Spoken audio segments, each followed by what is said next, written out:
Welcome, ladies and gentlemen, to Fan Appreciation Month here on Reaction and Review. Tonight, guys, I'm taking a look at a South Korean horror film from 2007. That movie is The Butcher. Now, I don't know a lot about this movie, guys. I did very little research going into this. I did literally zero research before I put it on the wish list, but what I've picked up is this film is essentially a snuff film shown from two different angles.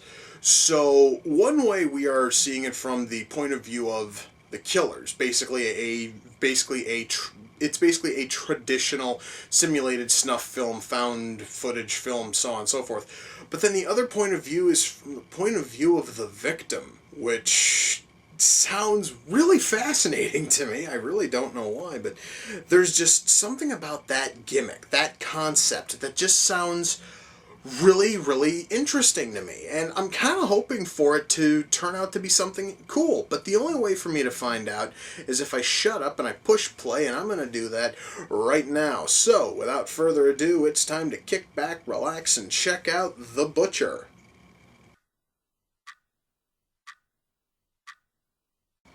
Okay, and we now get to see exactly how we get a point of view of the victims. Our killers have mounted cameras on top of the victims' heads. That's really fucking creative, guys. I really kind of like that. It's fucking fascinating. You know, I really, really kind of wish that they hadn't have let the ball gags slip off of these two. I'm so sick of listening to them. I'm sick of that bullshit, and it's been going on for almost the last about 2 minutes. It's beginning to bother me a little. You know, guys, I was really kind of expecting this movie to be a bit more, I don't know, interesting. You would almost think that a simulated snuff film, as seen through the eyes of the victim, would be at least fascinating to some point, but really, guys, for almost the last 20 minutes, it's been kind of tedious and dull. I'm kind of hoping that the film picks up a little bit, you know?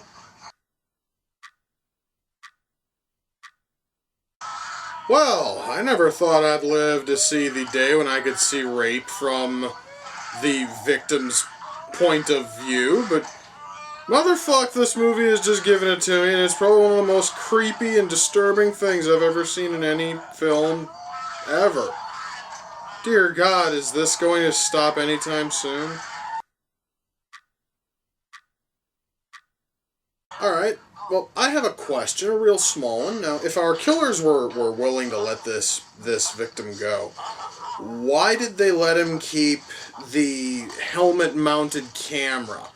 Since they are collecting this footage to sell, you'd think that they'd at least want that for, you know, the purpose of selling the footage. Why the hell would you set your victim free and not take your footage? You know, just, I don't know. I guess maybe it just seems a little bit off to me, you know? Okay. So far, in terms of gore, this movie's been incredibly tame, but that bit with the eyeball right there, just, I really do think I'm going to be sick. That was absolutely disgusting. Alright guys, do you want to know what's getting incredibly annoying in this movie? The endless amounts of pointless shrieking. I understand our characters are supposed to be in a panic. However, though, the shrieking in this thing is so fucking shrill that I have had to turn the volume down to next to nothing, and it's still too fucking loud. But that's something I'll talk about when the movie's done. I'll go into more detail then.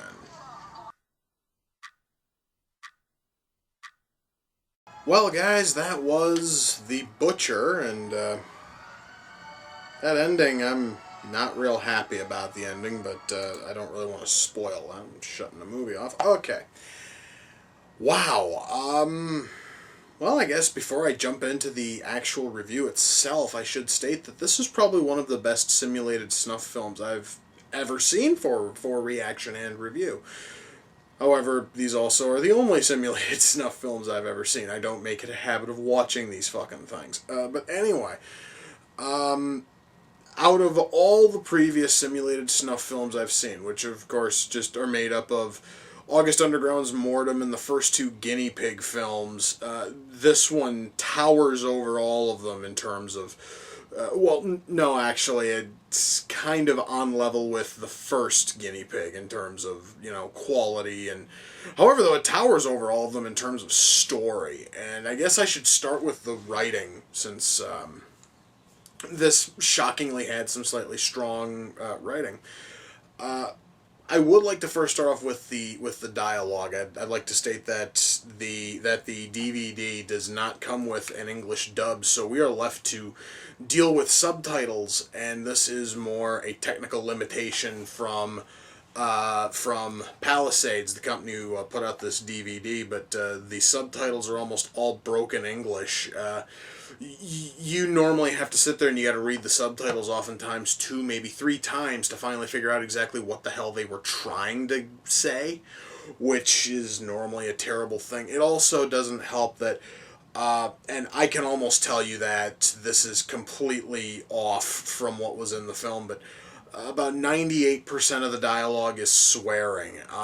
When I can tell you for a fact that 98% of that dialogue is wheezing, whining, and crying, and I don't know how the hell can translate into motherfucker in any language, much less have it also stand in for shit, fucker, faggot, and almost any other word you can think of, because you hear various whimpers and those are your subtitles. It doesn't work, okay? So I'm gonna tell you right now, Palisades Tartan probably royally fucked up the subtitles on here, so I don't even know if I was getting the actual story or if some jackoff was just sitting there going, "Oh, I'll just throw in random shit, who cares?" I don't know, really. I don't much care. But what was here kind of works, and frankly, the dialogue is kind of secondary because you pick up almost everything just off of what is seen. It is a very visual film, which is funny because one of its biggest secrets to really shock you is to not show you things, even though it's still an incredibly visual film. I understand that doesn't make a lot of sense. I'll get to that when I talk about camera work, but let's stick with the writing. The whole story here, guys, for those of you who are curious about the film, is that it's about a group of snuff filmmakers who are trying to sell their works. They have 4 new victims, and their big gimmick is that they strap cameras onto the heads of their victims, so that way you not only have a shot of their psycho in a pig mask going after the victim, but you also can see what the victim's kind of seeing from about like a foot higher than their eye view. It's sort of unique. We only really follow two of our four victims. The 2 victims we follow are a couple, and one of them is given absolutely no depth to speak of. The other one is an absolute scumbag, and you kind of wish that he would just die. That's spoiler. That's why I didn't like the ending, but I'm not going to get into that. So yeah, so we have our 2 main heroes, let's call them, our 2 victims. They don't have a whole lot of personality outside of one of them is bland as shit and the other one's a scumbag. Then we have our killers who basically just sit there and they just like swear a lot, and one of them has got a pig mask. There really isn't a lot of depth here in terms of character, but then again, since we're talking about a simulated snuff film here, you really don't need character depth per se, but it would be nice to see a little bit of why in the hell our filmmakers are making this stuff. And you do see a little bit of the whole, like behind the scenes, this shot is horrible, what have you, which went on with the other two victims. You see them kind of talking about it, but you never actually get to see the footage. But we don't know who the hell they're selling it to. We don't know why they're selling it to them. It would have been kind of a nice little add-on because while they were sort of talking shop in front of the other two victims, I guess it would just make sense. So yeah, story-wise here, it is certainly going to keep you going. It is going to keep you enthralled as horrible as absolutely horrible and probably misleading as the subtitles are, and all that. It is still something which, if you start watching it, you're probably not going to be able to stop, no matter how much you want to. Now, let's talk about the camera work, because this whole thing is done with a found footage air to it. So basically it's all shown through camera, and that's awesome. In fact, we basically follow in fact about 90% of the movie, if not more, is shown through the camera of our scumbag victim. So we will occasionally jump to our killer's cameras, but we don't jump to a single other victim's camera. So we're basically following Scumbag from the moment he comes to until the very end. Again, I'm not gonna try to spoil, but I think I kind of already have. Anyway, in camera work here, well, first of all, because it's all done with helmet mounted cameras, everything is incredibly shaky. So I do have to warn, if you have motion sickness, this movie will probably move you absolutely nauseous. And that's not even counting the content of it, just the fact that the camera's constantly jittering and jarring and moving. So camera work is good. However, though, there is also a problem with following only one victim's camera as it's mounted on top of his head. When he's chained in their holding area, and we can hear what's going on with the other two victims, it's basically just a shot of the door, and he'll occasionally look friggin' down at his feet. He'll look over at his I believe it's his girlfriend's feet.